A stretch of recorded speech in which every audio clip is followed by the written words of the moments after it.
Hey friends, I don't know about you, but I love horror films. Clutching the armrest on the couch, wide-eyed, unable to look away as I stuff my face with popcorn, you betcha I'm there. But honestly, sometimes these so-called monsters in horror films are laughably not scary. Whether it's because of their costumes, makeup, terrible CGI, or just a goofy-looking villain, horror sometimes turns into comedy. Today we're going to be discussing our picks for the least scary horror movie monsters of all time. Before we dive in and discuss how we're not shaking in our boots, go ahead and click subscribe and ring that notification bell so that you'll never miss out on future videos. And give this video a thumbs up if you agree that these monsters aren't really very monstrous at all. Let's get to it. Okay, remember Brad Pitt in World War Z? I mean, that man can really do action and horror and romance and pretty much everything.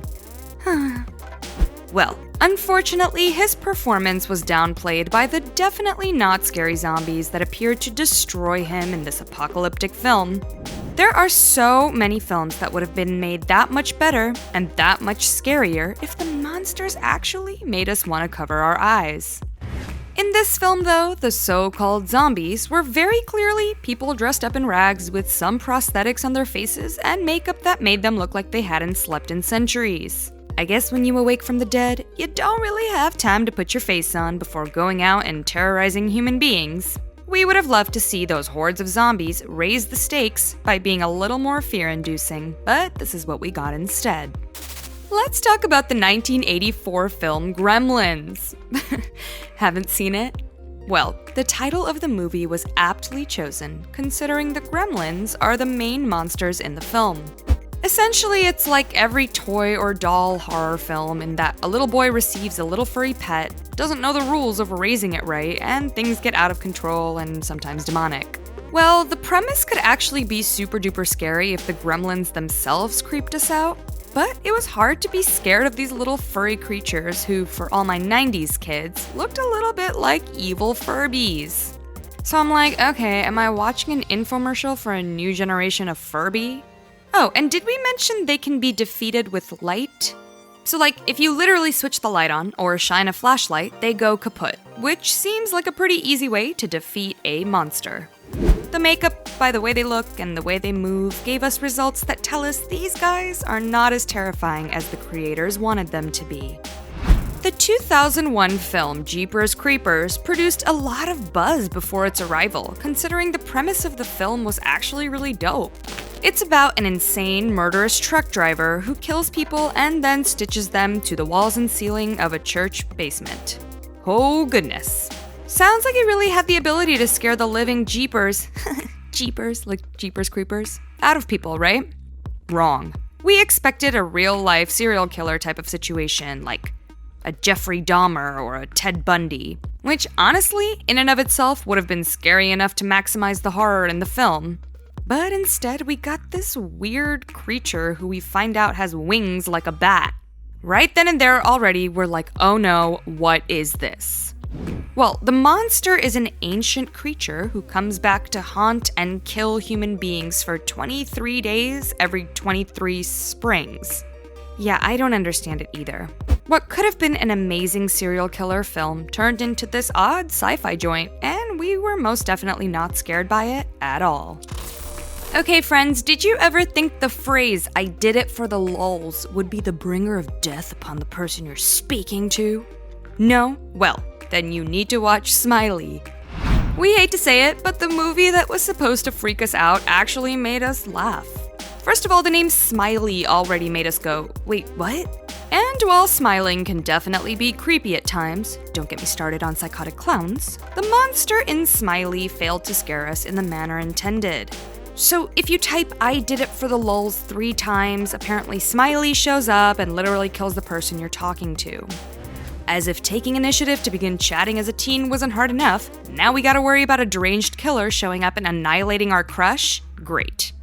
The premise itself is a bit laughable, but the monster itself could have been way more scary.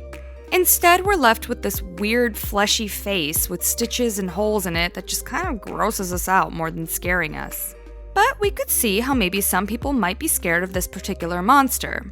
What do you think about Smiley? Scary or nah? Definitely let us know in the comments. I'm cracking up at this next one. If you take Herbie, the car that inspired all those films about the beetle that has a mind of its own, and turned it into a horror film, that's the 1983 film Christine. Except replace the beetle with a super nice red convertible with a shiny coat of lacquer. The Plymouth Fury is Stephen King's main villain in this story, but unfortunately, it just doesn't land. Yet, please explain to us, friends, are you actually scared of a car? Well, maybe if there's a person in it chasing you around trying to kill you, but for some reason, the movie didn't have the intended effect on viewers. Like, we found ourselves wishing throughout the film that, more than anything else, we actually owned the car, and we paid far less attention to its murderous and creepy ways. It's definitely fun to go back and watch the film to observe that fun 80s fashion and those wild updos, but if you're looking for a real horror flick, you're probably not gonna wanna go with Christine.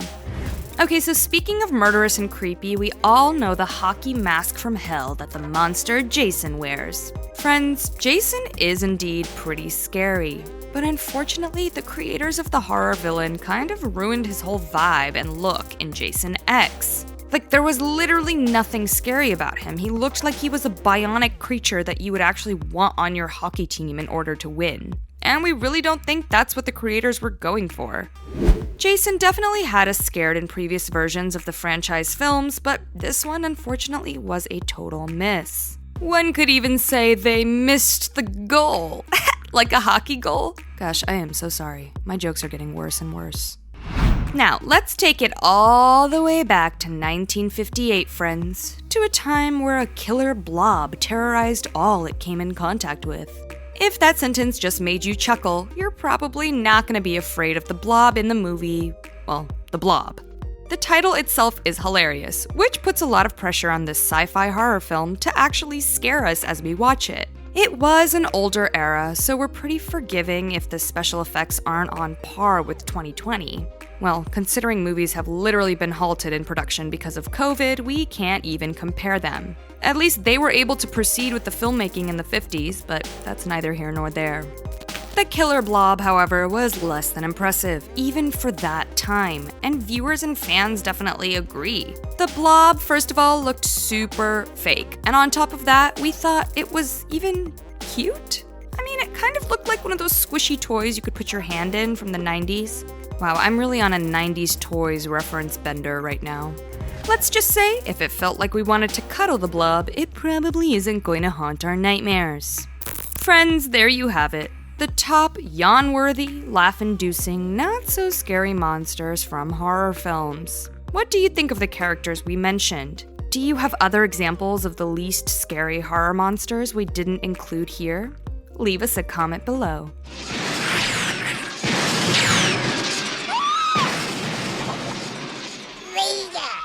As usual, be sure to like, subscribe, and ring that notification bell as we bring you more juicy info, gossip, and speculation about the shows and stars you know and love. Until next time!